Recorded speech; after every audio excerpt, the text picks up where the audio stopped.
오늘 우리에게 주신 하나님의 말씀 보도록 하겠습니다. 오늘 우리에게 주신 하나님의 말씀은 시편 9편입니다.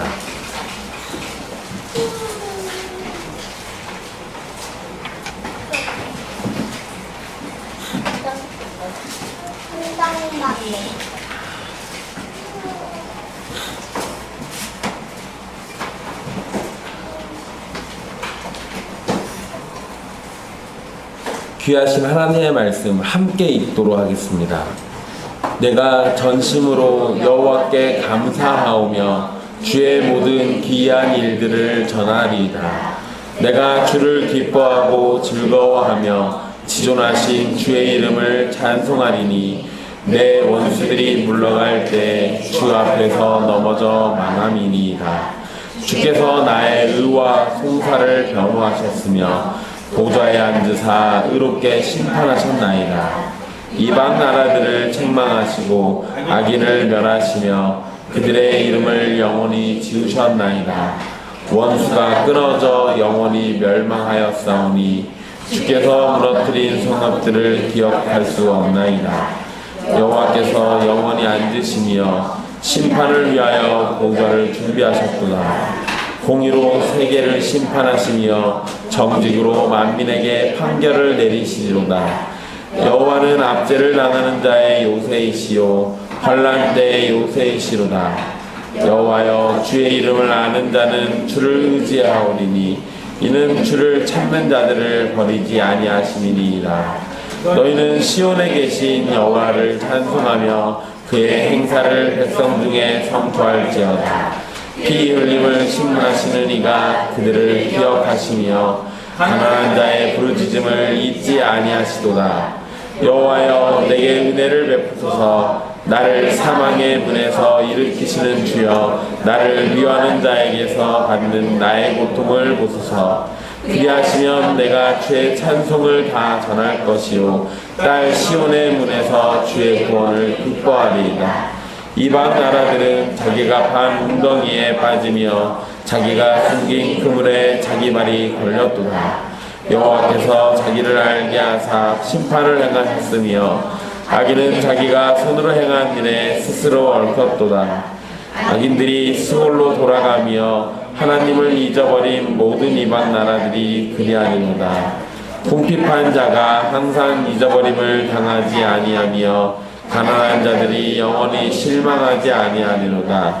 여호와여, 일어나사 인생으로 승리를 얻지 못하게 하시며 이방 나라들이 주 앞에서 심판을 받게 하소서. 여호와여, 그들을 두렵게 하시며 이방 나라들이 자기는 인생일 뿐인 줄을 알게 하소서. 아멘. 이 말씀은 살아계신 하나님의 말씀입니다.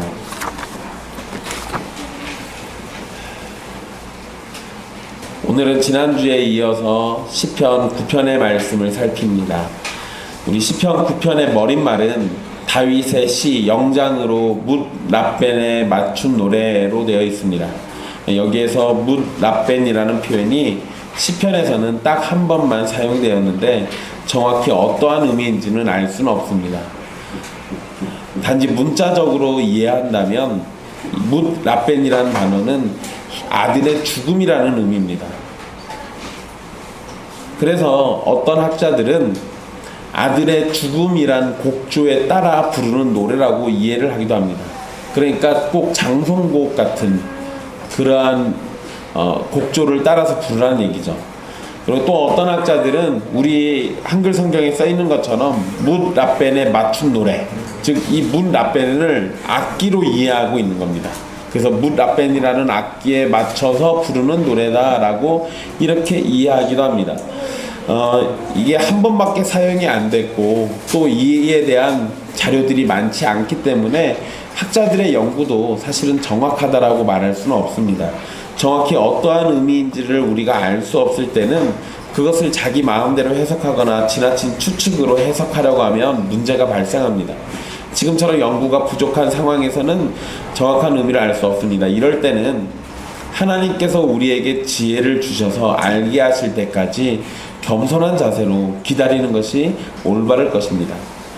표제가 어떠한 의미인지를 알 수 없지만 만약에 저 표제의 의미가 어떤지를 알면 조금 더 도움은 될 겁니다. 그러나 저 표제의 내용을 모른다 해서 시편 9편의 의미를 이해하는데 방해가 되진 않습니다. 우리 시편 9편의 내용을 살펴보면요, 시인은 내가 전심으로 여호와께 감사하오며 라면서 노래를 시작합니다. 시작부터 모든 마음으로 여호와께 감사한다는 표현을 사용하면서 여호와께 찬양을 드리겠다는 강력한 결단을 드러냅니다. 1절과 2절에서 동사가 총 5번 사용됩니다. 감사하다, 전하다, 기뻐하다, 즐거워하다, 찬송하다, 이렇게 5번 사용되는데요. 이 단어들 모두가 미완료형으로 사용이 됐습니다. 이 말은 이것이 완료된 게 아니란 얘기예요. 그러니까 한 번만 노래하고 끝나는 게 아니라 아직 완료가 되지 않았기 때문에 계속해서 감사하고 전하고 기뻐하고 즐거워하고 찬송하겠다는 겁니다. 그러니까 일회적인 노래가 아니라 이것은 내 일평생에 부를 노래로 여기고 이렇게 이야기하고 있는 겁니다. 또한 우리 성경에는 생략되어 있는데요, 이 5개의 각 동사에 내가라는 단어가 다 포함되어 있습니다. 이 말은 자신이 그렇게 이 하나님께 전심으로 찬송하고 하나님께 내 자신이 자발적으로 하나님을 즐거워하고 기뻐하며 찬송하겠다는 이런 결단의 확신을 보여주고 있는 겁니다. 시인은 온 마음을 다해서 여호와께 감사하겠다라고 말하면서 주의 모든 기사를 전하겠다라고 또한 노래를 합니다.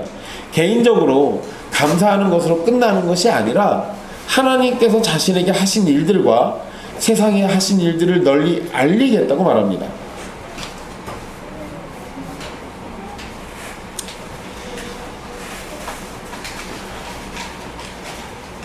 그래, 여기에서 이 전심으로라는 이 표현, 내 모든 마음을 이야기하는 거죠.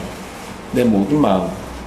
단순히 그냥 입으로만 찬양하는 것이 아니라 내 모든 마음을 담아서, 내 전 인격을 담아서 하나님을 찬양하겠다라고 이야기하고, 또 하나님께 감사하고 기뻐하고 즐거워하고 하나님의 모든 일을 전하겠다라고 이야기합니다. 전심을 다해서. 여러분, 이 표현이 찬송의 기본적인 자세입니다. 찬송을 할 때 두 마음을 품고 할 수도 있어요. 찬송을 할 때 두 마음, 잘못된 거죠. 사실은 내 마음 안에 일부분만 하나님을 찬송하고 나머지 일부분은 다른 걸 위해 남겨둘 수도 있습니다. 그런데 이건 잘못된 거예요. 굉장히 문제가 있는 겁니다. 야고보서 4장에 보면 두 마음을 품은 자들은 순결하라라고 얘기합니다. 성결해져야 돼요. 그 말인즉슨 두 마음을 품는 것은 순결하지 않다는 겁니다. 그 자체로 온전하지 않은 걸 얘기해요. 그런데 시인은 그런 자세가 아니라 전심으로 찬송하겠다라고 얘기해요. 내 온 마음을 다 들여서 내 마음에 가득 채우는 주님을 향한 그 찬송, 그걸로 드리겠다라고 얘기합니다. 이것이 진짜 찬송이죠. 여러분, 우리가 시편 찬송을 부르든 찬송가를 부르든 아니면 무슨 개인적으로 CCM을 부르든 여러분들의 전심이 들어가지 않는다면, 온 마음이 들어가지 않는다면 그건 그냥 노래 자랑이 돼요. 우리가 모여서 시편 찬송을 부를 때 하나님이 주신 시편을 노래하니까 그것만으로도 영광스럽지만, 만약에 그 순간 내가 그냥 곡조에 맞춰서 가사만 읊조리고 있다면 그건 그냥 노래한 거예요. 정말로 찬송이 되고 싶다면 그 순간 내 마음이 흐트러짐 없이 삶이 하나님께 향해 있어야 합니다. 그게 진정한 찬송이죠. 내가 노래를 잘 못 부르더라도, 내가 리듬에 맞춰서 엉망진창으로 부르더라도 내 온 마음이 하나님께 향해 있다면 그것이야말로 하나님이 기뻐하시는 찬송이 되는 겁니다. 그 부분을 우리가 놓치면 우리는 전심으로 찬송하지 못하고 내 마음에 두 마음을 품는 그러한 죄악이 벌어지기도 합니다. 시인은 하나님께서 이 하나님을 향해서 전심으로 한다라고 얘기하면서 주의 모든 기사를 전하겠다라고 얘기합니다. 그러니까 개인적으로 감사하고 끝내는 것이 아니라 하나님께서 자신에게 하신 일들과 세상에 하신 일들을 널리 알리겠다고 말합니다. 또한 하나님을 기뻐하고 즐거워하고 지존하신 주의 이름을 찬송하겠다고 말을 합니다. 시인이 이렇게 자발적으로 하나님을 향한 자신의 주체할 수 없는 마음을 표현하는 이유가 3절에 등장합니다. 내 원수들이 물러갈 때 주 앞에서 넘어져 망함이니이다. 그러면 시인이 기뻐하는 이유는 여호와께서 시인을 위해서 하신 일들 때문입니다. 원수를 멸하신 과거의 일들에서 감사와 찬송의 이유를 찾고 있습니다. 3절에서 주 앞에 넘어져 망함이니이다 라는 말은 주님의 임재로 인해서 원수들이 패배한 것을 의미합니다. 또 시인은 4절에서 하나님을 재판관으로 묘사하고 있어요. 나의 의와 송사는 나의 의로운 송사라고 읽을 수 있는데요, 하나님께서 시인을 위해서 의로운 재판관으로 개입하셨다는 겁니다. 그래서 보좌에 앉으셔서 의롭게 심판을 하시는 거죠. 사람들은 자신을 위해서 변호하고 억울함을 말할 수 있습니다. 그렇죠. 여러분 혹시 저 법원에 가보신 적 있으세요? 이 순결한 백성들은 굳이 법원에 갈 일이 없습니다. 간혹 가다가 범죄를 저지르는 약간 좀 덜 순결한 백성들은 갈 수도 있죠. 안타깝게도 저는 법원을 갔다 온 적이 있습니다. 그런데 법원에 가면 거기서 재판할 때 모든 사람들이 다 자기를 위해서 변호합니다. 억울하죠. 자기가 혼자 하기 어려우니까 변호사를 사서라도 합니다. 보통의 사람들이라면 분명 그렇게 할 겁니다. 그런데 여러분, 그리스도인들은 성경의 가르침에서 뭐라고 얘기하냐면 내가 스스로 나를 변호하겠다라고 말하지 않는다는 거예요. 성경의 가르침은 그리스도인들로 하여금 주께서 나를 위해 변호하신다라고 말하도록 이끌어줍니다. 물론 여러분, 이건 세상 법정과는 상관없는 얘기예요. 내가 억울한 일을 당할 때, 내가 압제를 당할 때, 핍박을 당할 때, 누군가로 인해서 괴롭힘을 당할 때 그것에 대한 재판을 의로우신 우리 하나님께서 나를 위해 하시는 거예요. 재판장이신데 놀랍게도 나를 위해 변호까지 하시는 겁니다. 여러분, 이거는 예수 그리스도의 십자가 사건과도 연관이 됩니다. 우리는 모두가 다 하나님의 재판장의 자리에 서게 돼 있어요. 우리를 기소한 사람은 사탄입니다. 그리고 율법이에요. 우리를 죄인이라고 얘기하죠. 저들은 하나님 앞에 죄인입니다 라고 얘기해요. 근데 그 앞에서 우리는 변호할 말이 없습니다. 왜냐하면 우리는 죄인이기 때문에. 그런데 여러분, 내 변호사가 있어요. 우리 예수 그리스도. 또한 보혜사라는 단어만 놓고 보자면 성령님께서도 나의 변호사이십니다. 그래서 나는 내 죄 때문에 입을 틀어막고 있는데 내 변호사 되시는 성령님께서는 나를 위해서 변호해 주시고 나의 죄값을 예수 그리스도가 치렀다는 사실을 재판장이신 하나님에게 알려줍니다. 그래서 그 자리에서 선언되는 것은 이 자는 예수 그리스도로 인하여 의롭다라고 선언이 되는 겁니다.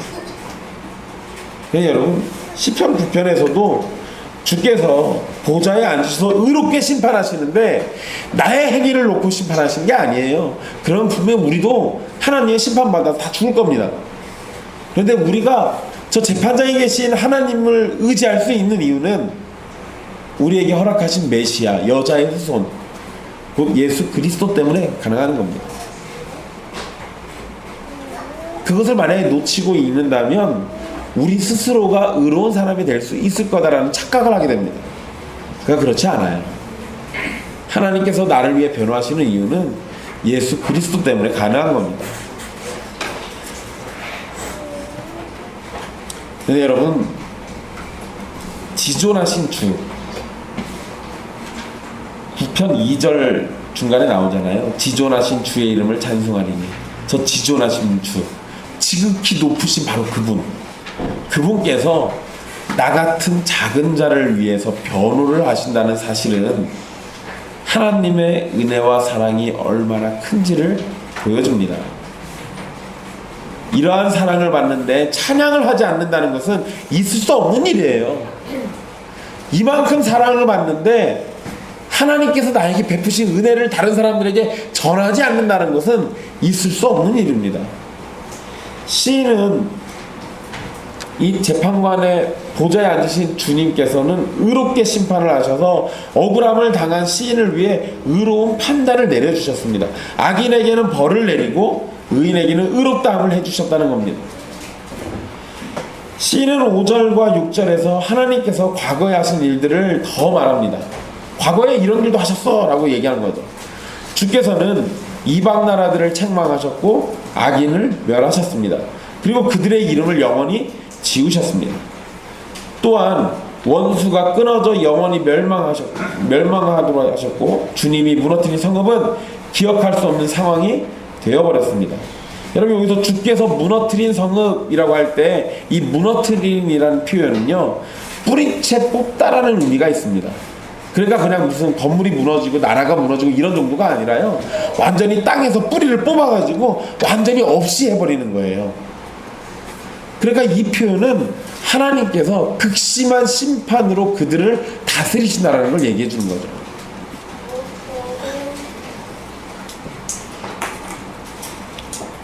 게다가 여러분, 여기 이름이 영원히 지워졌다는 표현 나오잖아요.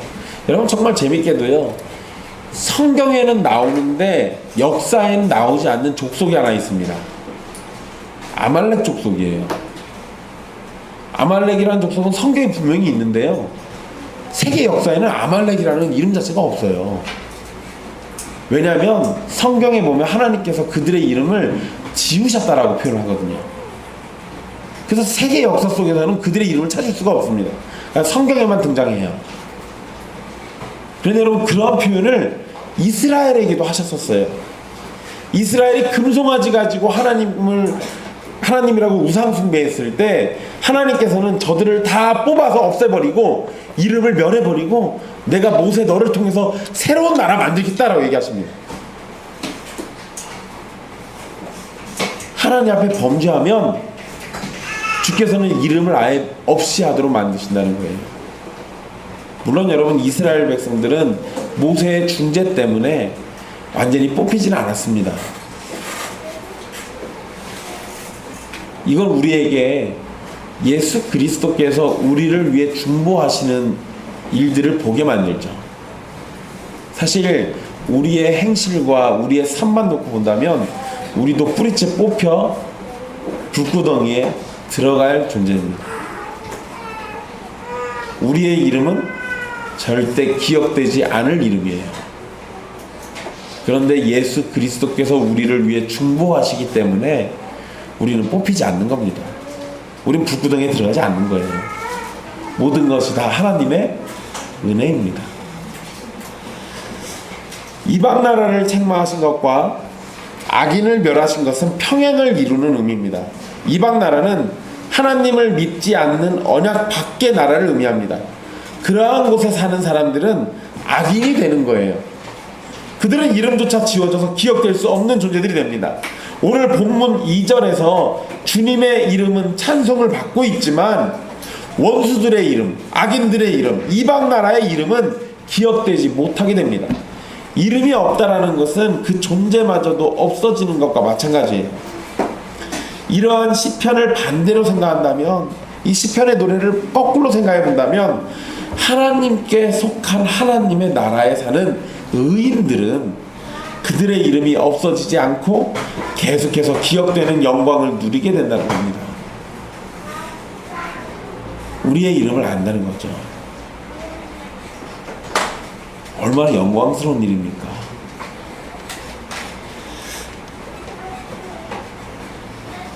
시인이 앞에서 주께서 하신 일들을 전파한다라고 노래했는데요, 3절에서 6절까지의 내용은 주님의 원수들에 대해서 하신 일, 주님께서 원수들을 향해서 하신 일을 보여줍니다. 이러한 것들을 노래하는 것은 단순히 원수를 멸하시고 그들의 이름을 지워버리신 하나님을 찬송하는 것에만 목적이 있는 게 아닙니다. 그냥 저 내용을 만약에 자랑하기 위해서 저렇게만 했다라고 한다면 이것도 약간 좀 문제가 있죠. 여러분, 다윗이 왜 저걸 노래했을까요? 저거를 왜 기록해가지고 후세대에게 부르게 만들었을까요?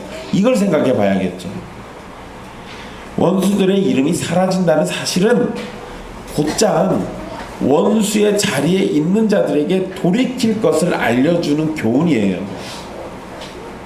원수들의 이름이 사라진다라고 노래할 때 그걸 듣는 사람들 중에서 원수의 자리에 있는 사람들은 돌이켜 회개하라는 겁니다. 너희가 그 자리에 있으면 모두 다 뿌리채 뽑혀서 이름이 기억되지 않을 거야. 그러니까 그 자리에서 심판받지 말고 하나님의 은혜의 자리로 오라는 거예요. 그러니까 이건 교훈의 내용도 담고 있는 거죠.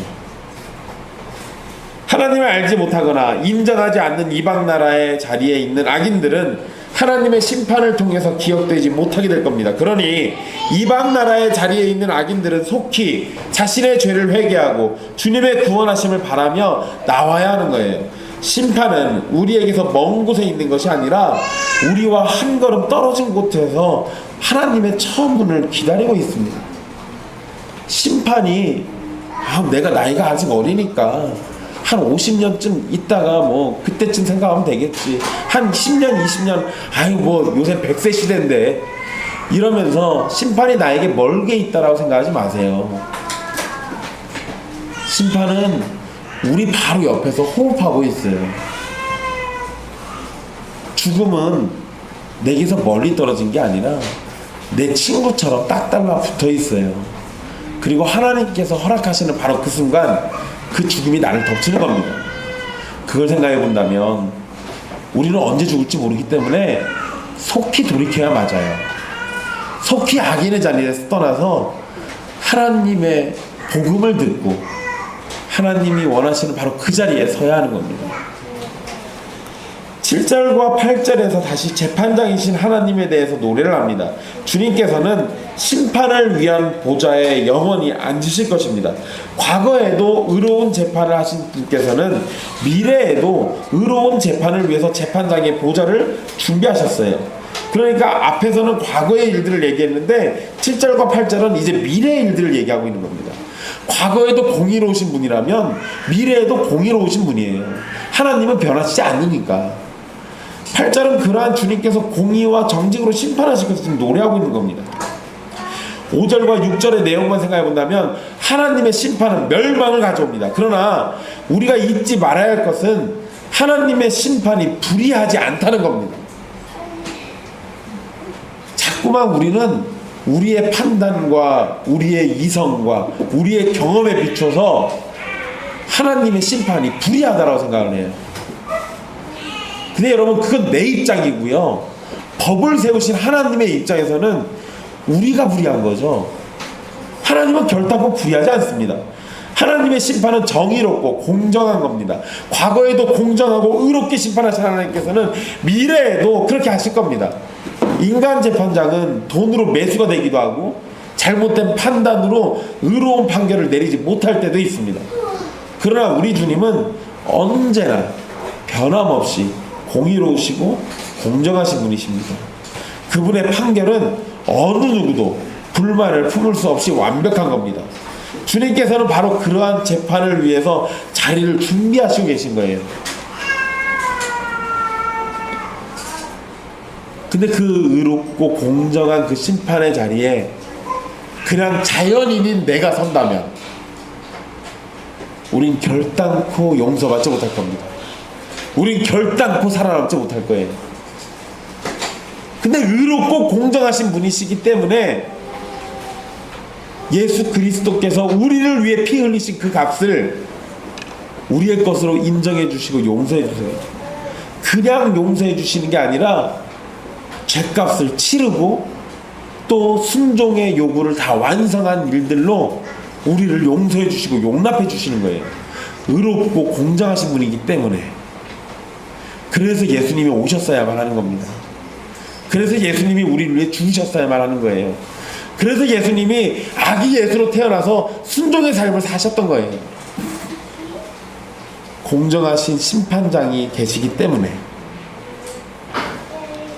시인이 이렇게 재판장의 모습으로 하나님을 노래한 후에 9절과 10절에서는 피난처이신 주님을 노래합니다. 하나님께서 의로우신 재판장이시기 때문에 압제를 당하는 자들은 여호와께 피하면 됩니다. 그분은 의로우신 재판장이시기 때문에 압제를 당하는 자들을 돌보실 겁니다. 그래서 그분을 압제당하는 자의 요새라고 부르는 겁니다. 주님은 환난 때의 요새이세요. 성경이 그렇게 이야기하고 노래하고 있습니다. 주님을 알지 못하는 이방 나라와 악인들의 이름은 멸하시지만 주님을 찾고 구하는 자에게는 요새가 되어주십니다. 방패가 되어주시고 보호자가 되어주신다는 거예요.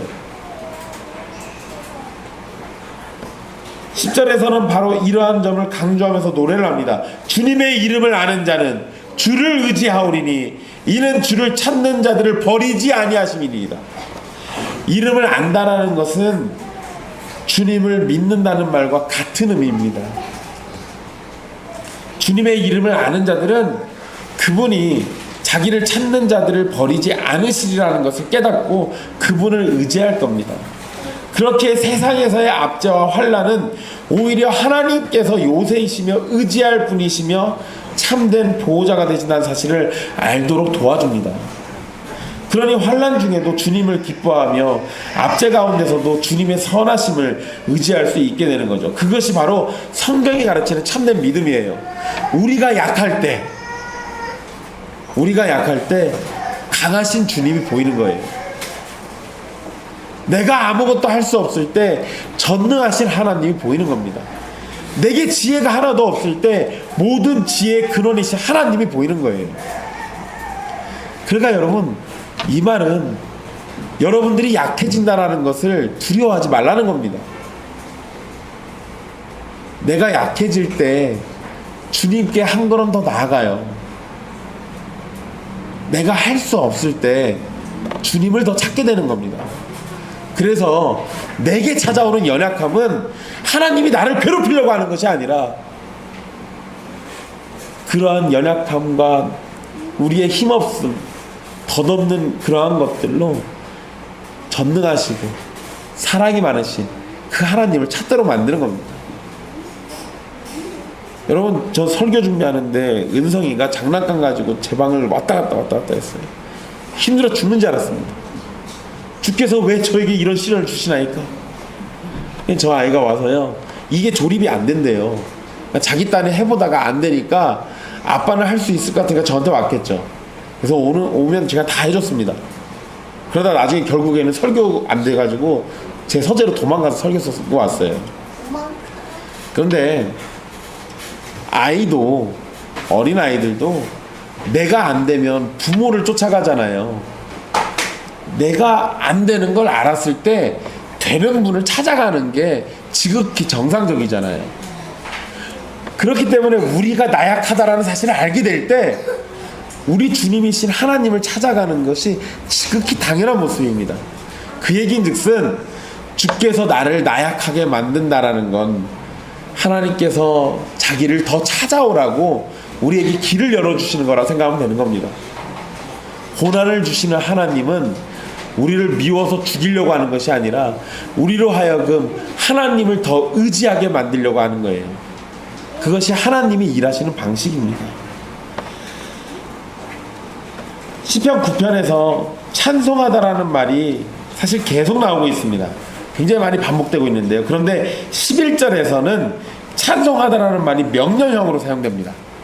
찬송하라는 명령과 함께 하나님께서 시온에 거하시는 여호와이시며 피 흘림을 신문하시는 이라는 사실을 강조합니다. 시온에 거하시며 피 흘림을 신문하시는 하나님께서는 가난한 자의 부르짖음을 잊지 않는답니다. 그렇기에 여호와를 찬송하며 그의 행사를, 일하심을 선포해야 합니다. 피 흘림을 신문하시는 이라는 표현에서요, 이 신문하다, 신문하는 이라는 단어, 신문하는 사람, 이 뜻이요, 이 단어가 찾는 자라는 의미입니다. 찾는 자. 그러니까 이 표현은 피 흘림을 한 사람, 그 사람을 찾는 자가 하나님이시라는 거예요. 이 표현이 10절에서도 사용이 되는데요, 10절에서는 주를 찾는 자들이라고 나와 있어요. 재미나죠? 10절과 연결해서 이해해 본다면요, 하나님께서는 자기를 찾는 자를 결코 버리지 않으시는데, 동시에 그 자기를 찾는 자들, 그들에게 고난과 아픔을 가져다 준 자들을 반드시 찾아서 복수하시는 분이라는 겁니다.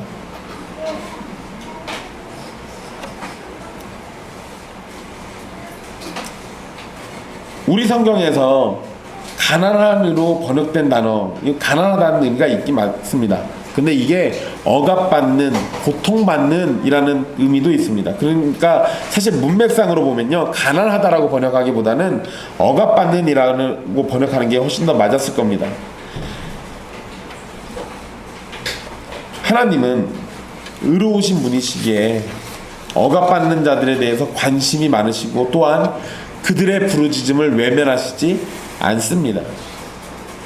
주께서 이러하시다는 사실은 보통의 삶 가운데 억압받는 일을 많이 경험하는 신자들에게 큰 위로가 되는 겁니다. 또한 단순히 위로로 끝나는 것이 아니라 그분께서 우리를 위로하시고 원수를 갚아주시기까지 하신다는 겁니다. 그러니 우리 주님을 향해서 찬송과 하신 일을 선포하는 것은 지극히 당연한 결과일지 모릅니다. 여러분, 우리 직장 생활을 하거나 사회 생활을 하거나 아니면 사람과 사람의 관계 속에 있을 때 우리가 억압받는 일들이 많이 있습니다. 근데 여러분, 그냥 자연스러운 일상에서 그렇게 억압받는 일들도 주께서는 외면하시지 않겠지만, 사실 이건 신자들과 연결해 본다면 여러분들이 복음으로 사는 삶 때문에 억압받는 일, 하나님의 말씀에 충실하려고 하다가 억압받는 일, 하나님을 더 사랑하려고 하는데 그것 때문에 억압받는 일,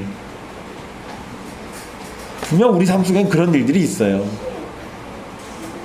그런데 그런 일들에 대해서 주님이 모른 척하고 계시는 게 아니라 모두 다 기억하고 계세요. 그리고 자신의 백성들을 그렇게 억압한, 피 흘린 바로 그 사람들을 반드시 찾아서 복수하시는 분이에요. 보복자이시죠. 그러니까 여러분, 예수님께서도 우리가 의를 위하여 핍박받는 것이 기뻐할 일이라고 얘기하셨어요. 왜 그러겠습니까? 의를 위해 핍박받는 것은 하나님께서 우리를 향한 관심이 더욱더 커지도록 만들어줘요. 그러니까 의를 위해 핍박받는 것을 두려워하지 마십시오. 시인은 지금까지 지난 과거에 있었던 하나님의 구원을 기억하고 미래에도 하나님께서 함께 하실 것을 확신함을 노래했습니다. 그렇게 이제는 현재 자신이 당하는 고난 중에서 은혜를 베풀어 주실 것을 간청합니다. 과거를 얘기했고 미래를 얘기하고 이제는 지금 현재. 그래서 13절에서 여호와여 내게 은혜를 베푸소서라고 말을 합니다. 하나님의 선하심에 의지를 하죠. 시인은 자신의 처지가 사망의 문에 가까이 있는 것처럼 말을 합니다.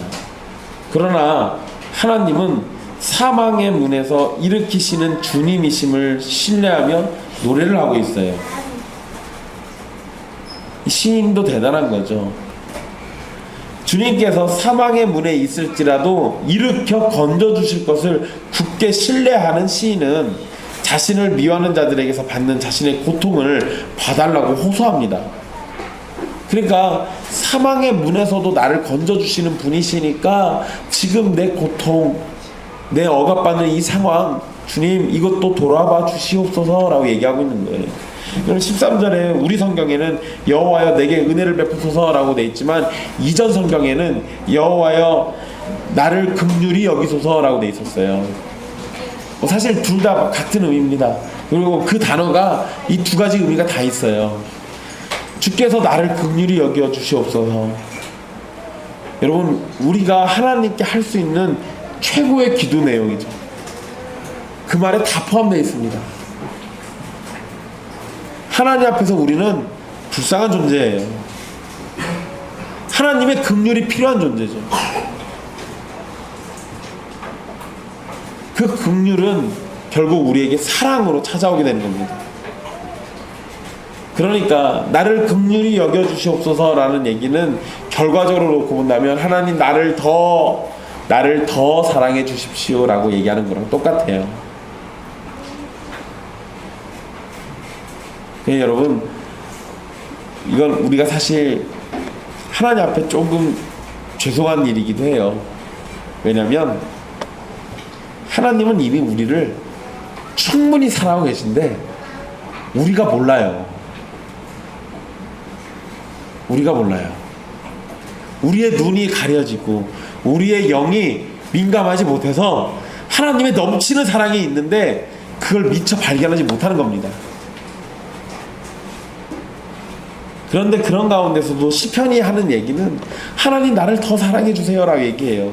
이 말은 없는 사랑, 지금 안 주신 게 많으니까 더 주세요라는 의미보다는요, 하나님 내 눈을 열어서 주께서 나에게 넘치도록 부어주신 그 사랑을 알게 해주십시오라고 이해하시는 게 맞아요. 예수님께서 그러셨잖아요. 성경에 써 있습니다. 자기 사람들을 사랑하시되 끝까지 사랑하셨다고요. 그 사랑이 우리에게 있는데 우리가 그걸 모른다니까요. 그건 우리 잘못이에요. 그러나 우리의 한계가 그러니까 하나님한테 기도해야 하는 겁니다. 하나님, 내 눈을 열어서, 내 마음을 열어서, 내 영혼을 깨우셔서 하나님의 사랑을 더 알게 하여 주시옵소서. 주께서 나에게 베푸신 은혜를 찾게 하여 주시옵소서. 이렇게 기도하는 게 맞습니다.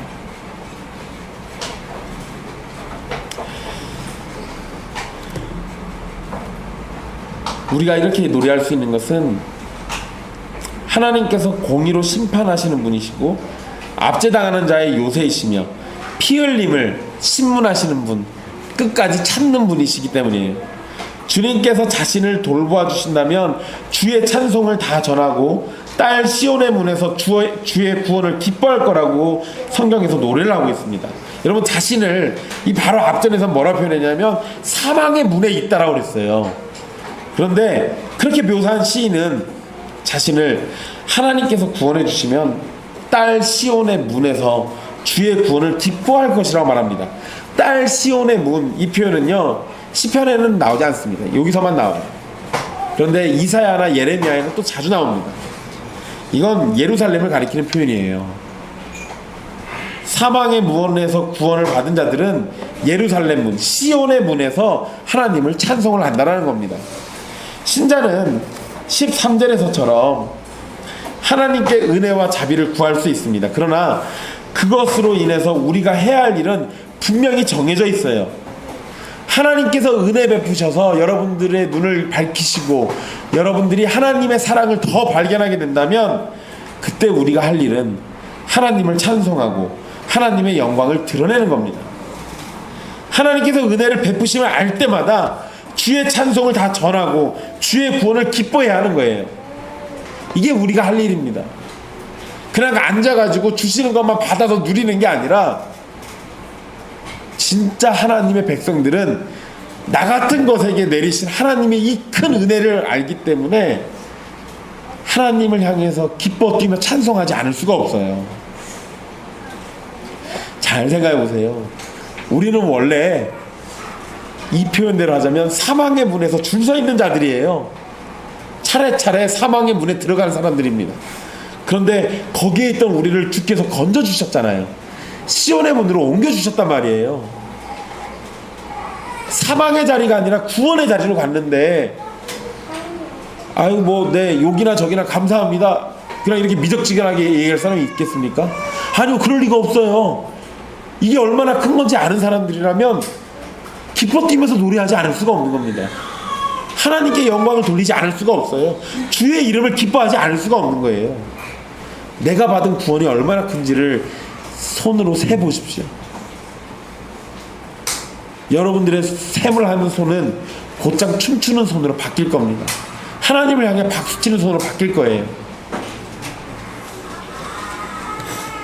시인은 자신을 구원해 주실 것을 간청한 이후에 다시금 악인들을 기다리고 있는 심판으로 되돌아가서 노래를 합니다. 특히 악인들이 했던 일들이 부메랑처럼 되돌아가서 악인들을 심판하는 도구가 된다는 것을 말합니다. 그래서 웅덩이 파는 것과 그물을 숨기는 것은 얘기하는데요. 이 웅덩이 파는 것과 그물 숨기는 것은 원래 짐승 잡을 때 쓰는 겁니다.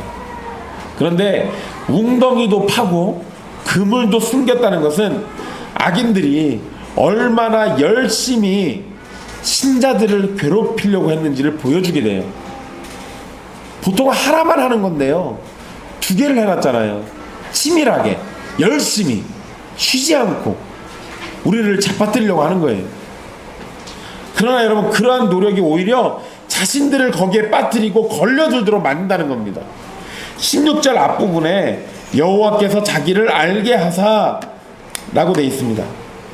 이것은 심판을 통해서 하나님께서 자신을 계시하셨다는 의미예요. 악인들이 웅덩이와 그물을 준비했지만 오히려 그것들이 자신들에게로 되돌아가고 그러한 상황으로 인해서 여호와 하나님을 알게 된다는 겁니다. 여러분, 성경에 이런 일이 한 번 있었어요. 여러분들도 많이 들으셔서 아는 일입니다. 에스더에 보면 하만이라는 사람이 나와요. 모르드게라는 사람을 죽이고 싶어서 안절부절 못합니다. 그러면서 장대도 만들고요, 모르드게가 유대인들이니까 유대인들을 싹이 다 몰살시키려고 했어요. 그런데 모르드게를 달아서 자랑하려고 했던 그 장대에 하만이 달려 죽습니다. 되려 본인이 달려 죽어요. 그리고 유대인들을 죽이려고 했던 그 칼이 되려 하만의 가족들에게로 되돌아갑니다. 원수가 웅덩이를 파고 그물을 만들지라도 하나님께서는 거꾸로 그걸 되돌려서 그 악인들에게 되갚아준다는 겁니다. 그리고 여러분, 에스더서에서의 결론이 뭡니까? 결국은 하나님께서 유대인들을 돌보고 계신다는 사실을 드러내게 돼요. 그래서 하나님의 이름에 영광이 돌아가죠. 똑같은 겁니다. 똑같은 거예요. 그렇게 해서 알게 되는 겁니다. 지금 시인은 그 얘기를 하고 있는 겁니다. 여러분, 다른 사람들을 파멸시키려는 행동은 오히려 자신을 파멸시키는 것이 되어버리고, 그렇게 정의를 행하신 하나님은 사람들에게 알려지게 됩니다. 이게 성경의 진리예요. 그러니까 여러분, 악인들이 흥하고 악인들이 잘 되는 것에 대해서 억울하게 생각할 필요 없습니다. 결국은 그들이 파놓은 모든 함정에 그들이 다 걸릴 거예요. 16절 마지막에 괄호에 있는 표현은 사실 정확한 의미를 알 수 없습니다. 히카yon 셀라. 그래서 뭐 셀라라는 표현이랑은 많이들 나와요. 학자들도 많이 이야기합니다. 여러분, 히카연이라는 말은 문자적으로는 묵상하다라는 의미가 있습니다. 그래서 보통 학자들은 이 히카연이라는 단어가 나왔을 때 지금까지 불렀던 이 앞의 내용들을 묵상하라는, 그 묵상하는 시간을 잠깐 두고 있는 걸로 이해합니다. 그러니까 만약에 그렇게 이해한다라고 하면은요, 우리에게 찬송이 아무 생각 없이 그냥 음과 가사를 흥얼거리고 노래하는 것으로 끝나는 것이 아니라 그 내용을 충분히 묵상하면서 자신의 온 마음과 생각을 다해서 찬송해야 한다는 걸 알려주는 거예요. 시인은 악인들이 스올로 돌아간다라고 노래합니다. 하나님의 백성들은 사망의 문에서 시온의 문으로 옮겨지지만 악인들은 옮겨지지 않고 그냥 스올로 가게 됩니다. 모든 이방 나라들도 그렇게 스올로 가게 될 겁니다. 이러한 사실은 다시금 악인의 자리, 이방 나라의 자리에서 속히 떠날 것을 가르쳐주고 있는 거예요. 그 자리에 있어서 웅덩이 파고 그물 파고 있으면 결국 스올로 가게 될 거니까 그 자리에서 빨리 떠나라는 겁니다. 하나님을 믿지 않는 악인과 이방 나라는 생명이 없는 죽음의 자리로 가게 될 것이기 때문이에요. 18절에서는 궁핍한 자가 항상 잊어버림을 당하지 아니하며 라고 노래를 하면서 17절에 하나님을 잊어버린 모든 이방 나라와 대조를 이룹니다. 재미나죠? 하나님을 잊어버린 모든 이방 나라들은 스올로 가게 되지만 궁핍한 자는 잊어버림을 당하지 않고 구원을 받게 됩니다. 18절에서 궁핍한 자가 나오고 또 가난한 자가 중간 부분에 또 나옵니다. 근데 여러분 이거 원문의 단어는 각각 다른 단어를 쓰고 있어요. 그런데 이 두 단어는 결국 고난을 받는 사람들, 도움이 필요한 자를 가리키고 있는 겁니다. 가난한 사람들 또는 힘이 없는 사람들은 하나님께서 자기를 잊어버리고 모르실 것이라는 두려움을 갖기도 합니다. 보통 많이들 이래요. 보통 많이들 그럽니다. 좀 잘 나가고 성공하고 이름을 알려지고 이러면 아유 하나님께서 많이 사랑하시는가 봐 이렇게들 생각을 하죠. 근데 여러분 성경은 그렇게 얘기하지 않아요. 성경은 그렇게 얘기하지 않습니다. 오히려 성경은 한결같이 가난하고 힘이 없는 자들을 외면하시지 않으시는 하나님이라고 얘기를 해요. 내가 부자가 아니어도, 내가 유명한 자가 아니어도, 내가 잘난 사람이 아니어도 내가 하나님을 찾는 자라면, 하나님의 이름을 의지하는 자라면 하나님은 내 처지가 어떠하든지 나를 결단코 잊지 않으신다고요. 얼마나 감사합니까? 여러분들은 그러세요?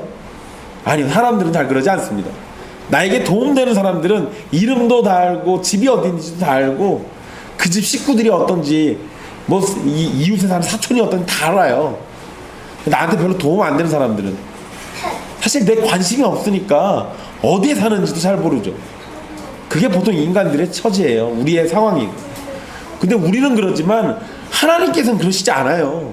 여러분 성경에요, 하나님께 도움되는 자는 하나님이 영원토록 기억하신다고 얘기하지 않고 궁핍한 자, 이 표현대로 하자면 하나님께 별 도움도 안 되는 사람일지라도 하나님의 이름을 부르는 자는 하나님께서 결단코 잊어버리지 않으신다.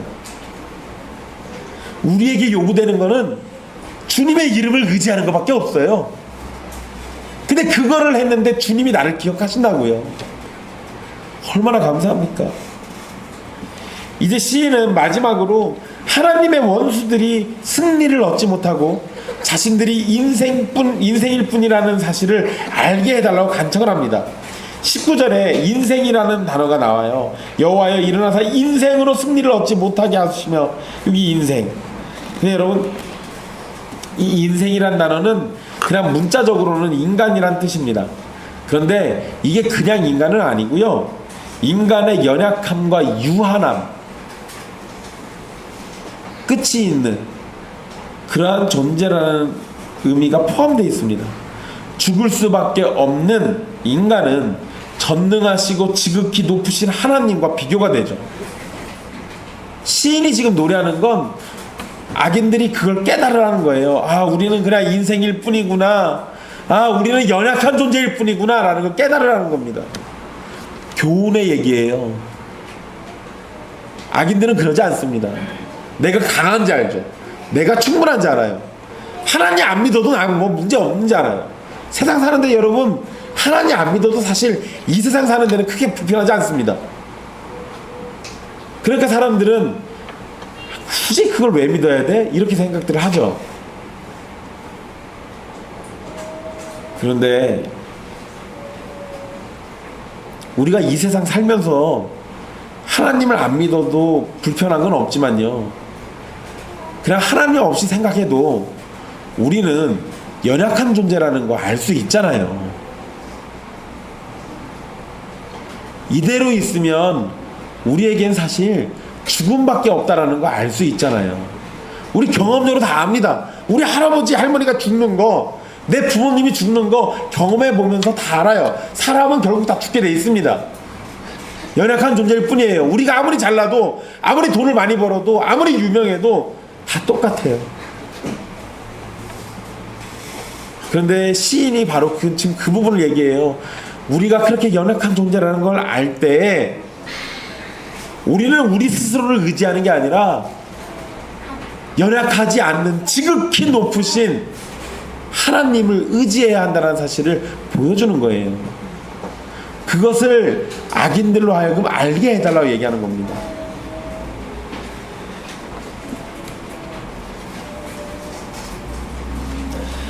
그리고 이 표현이 20절에서 다시 한 번 더 사용됩니다. 여호와여 그들을 두렵게 하시오며 이방 나라들이 자기는 인생일 뿐인 줄 알게 하소서. 이방 나라들도 인생일 뿐이라는 사실을 알게 해달라고 얘기하죠.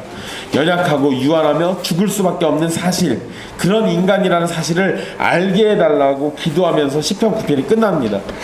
여러분, 시편 9편에 보면 악인들 심판받아요, 악인들 옛날에 심판받았습니다, 이 얘기가 나와요.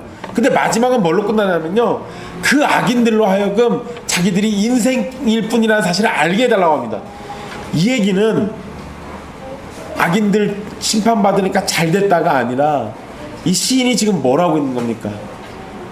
그 악인들일지라도 하나님께서 은혜 베푸셔서 자기가 연약한 존재라는 사실을 깨닫고 하나님의 은혜의 자리에 나오기를 바라고 있어요. 여러분, 이게 신자의 품격입니다. 내 원수일지라도, 나를 웅덩이에 빠뜨리고 그물에 걸리게 하는 자일지라도 우리는 그들을 위해서 기도해야 하죠. 그들이 인생일 뿐이라는 사실을 알게 하고 하나님을 의지해야 한다는 사실을 알게 하는 것, 그렇게 기도하는 게 우리 신자의 품격입니다.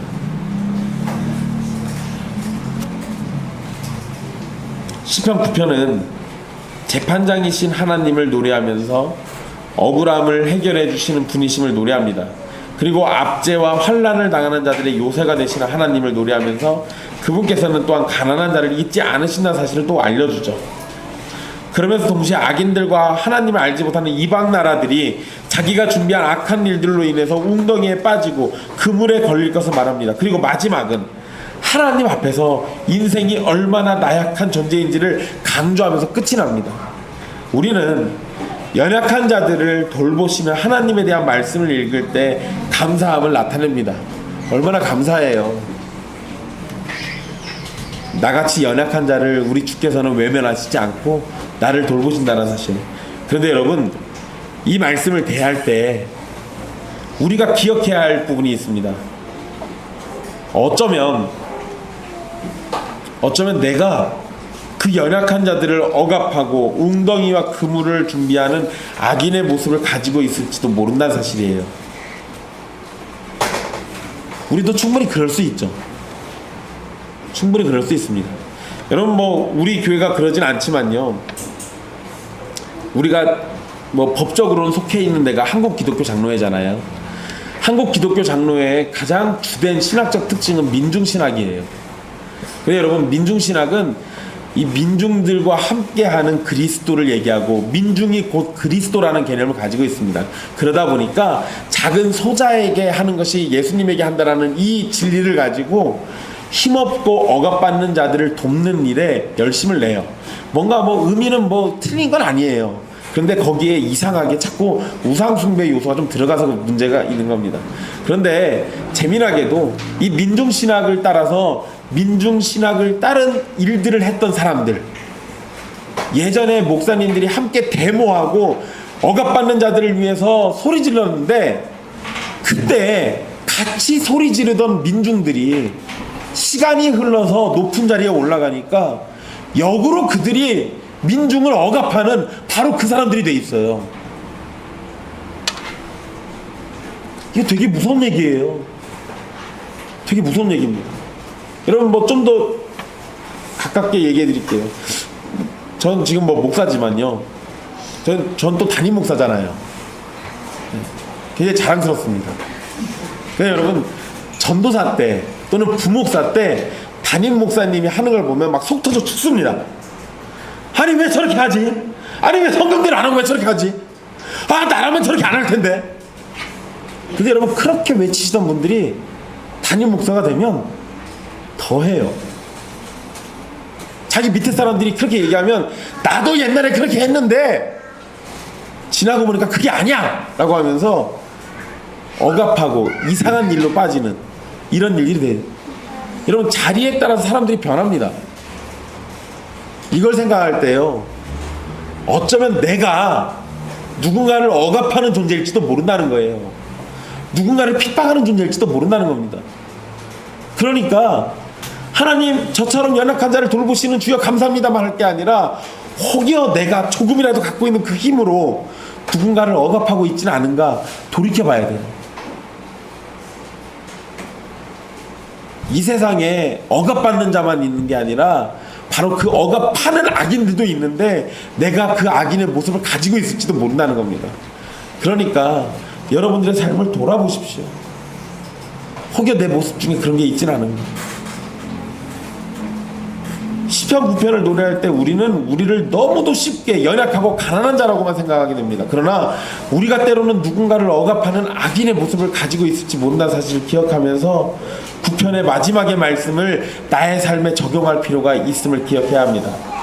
우리가 예수 그리스도의 이름을 부르면서도 누군가를 억압하거나 심지어 피 흘리는 일을 하고 있을지도 모른다는 점을 기억해서 우리의 매일의 삶을 돌아보고 우리가 한낱 인생일 뿐임을 잊지 말아야 합니다. 또한 시편 9편을 노래할 때 여러분에게 참된 위로가 있기를 바랍니다. 모든 신자는 사회와 사람의 관계 속에서 악에 의해 억압을 받게 되어 있습니다. 예수 그리스도로 인해서 의인이 된 우리는 세상이 예수님을 미워하듯이 예수님 안에 살고 있는 우리도 미워하게 되어 있습니다.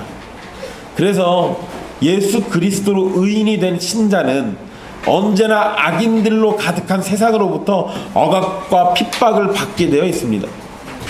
그럴 때마다, 그런 일이 벌어질 때마다 시편 9편의 노래를 여러분의 입술과 마음의 노래가 되게 하십시오.